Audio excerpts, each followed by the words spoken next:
Irmãos, boa tarde. Eu tenho um recadinho de Deus para você.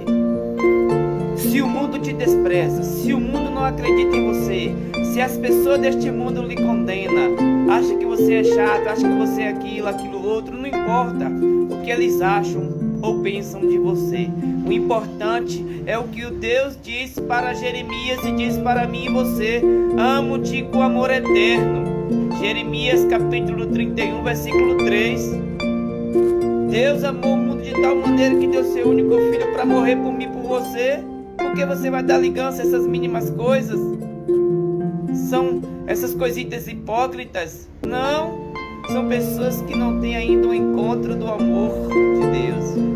Não se encontrou com o amor de Jesus ainda. Enche teu coração, treina sua mente. Mente treinada é mente brilhante. Pensa positivo, irmãos. Não deixa essas coisinhas